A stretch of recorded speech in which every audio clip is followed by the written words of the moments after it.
There's so much more to our mental health than what's going on inside of our heads. Find out what that more is coming up next.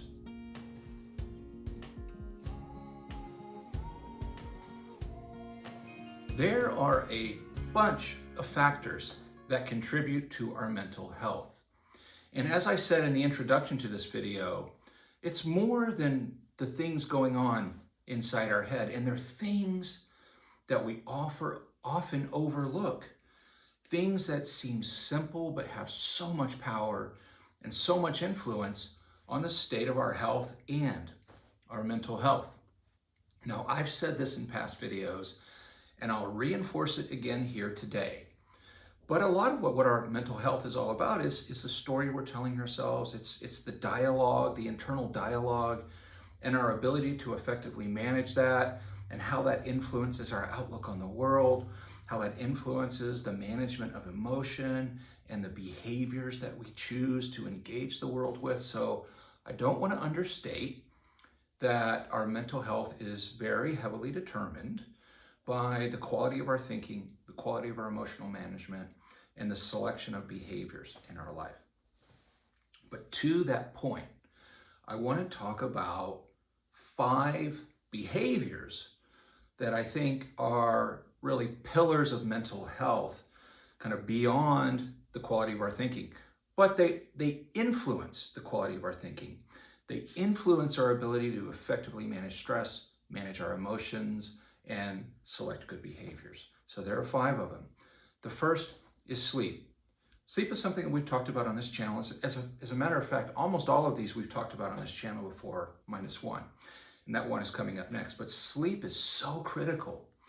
We know that in the vast majority of people with depression, they also have some serious disturbance in their sleep patterns. For us to be healthy, both physically and psychologically, we need 7 to 8 hours of sleep a night. And that doesn't mean time in bed. So if you're hitting bed at a time that would, if you fell asleep right then, that minute, you would get 7 hours of sleep before you needed to get up. That's not enough. You really need 7 hours of sleep. So for some of us, that means being in bed 8 hours. For some of us, it means being in bed 9 hours. And I know that feels like an impossible ask, an impossible task for many of us, but it is so critical for our mental health. Good, high-quality sleep improves our health. It decreases rates of anxiety, it decreases rates of depression, and it helps the quality of our thinking in ways that allow us to make better choices in our day-to-day life. So 7 to 8 hours of sleep a night are critical. Now, the second one is one that I haven't talked about a lot, but it is really critically important, and it's exposure to sunlight. We need sun entering our eyes and hitting our skin.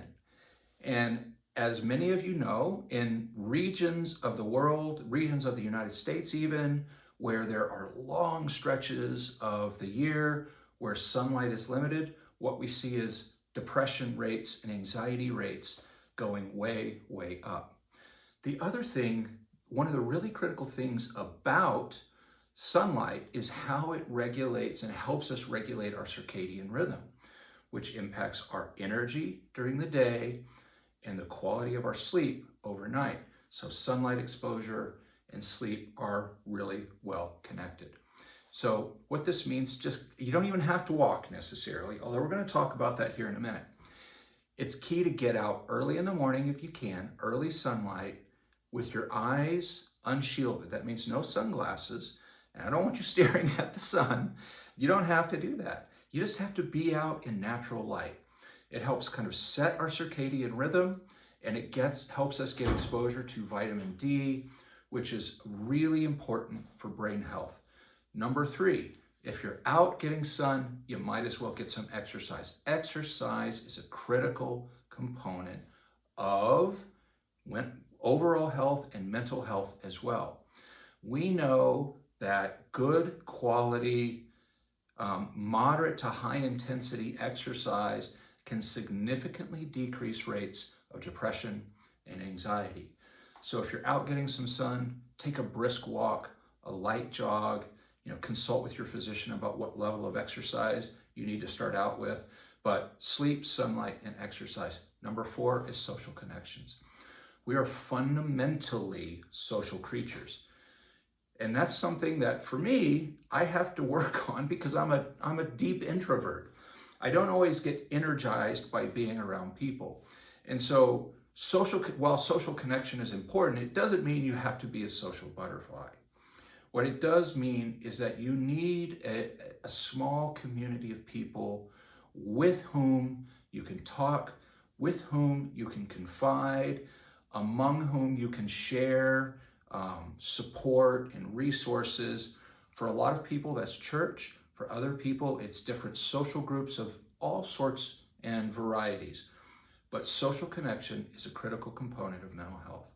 We know that not only does social connection provide tangible, well-researched benefits for physical health, it provides very similar benefits for our mental health. So we're up to 5. So we've got sleep, we've got sunlight, we've got exercise, we've got social connection. And the 5th, we've talked about on this channel more than once, and that's nutrition. There are many, many studies that show that a poor quality diet substantially increases our risk of a diagnosable mental health condition, anxiety and depression more specifically. And we also know that a diet that is primarily comprised of lean meats, fruits, vegetables, legumes, natural food products substantially decreases risk of anxiety and depression.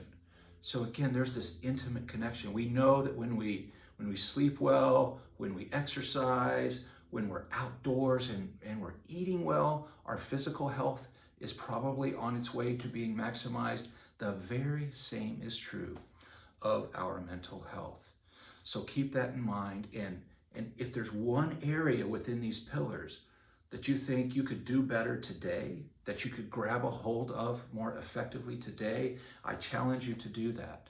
Whether it's sleep, whether it's getting out in the sun, getting that good quality sunlight into your eyes to help set your circadian rhythm, exercising while you're doing that, maybe taking a walk with a friend and having a great conversation, and then following that up with a good, nutritious meal.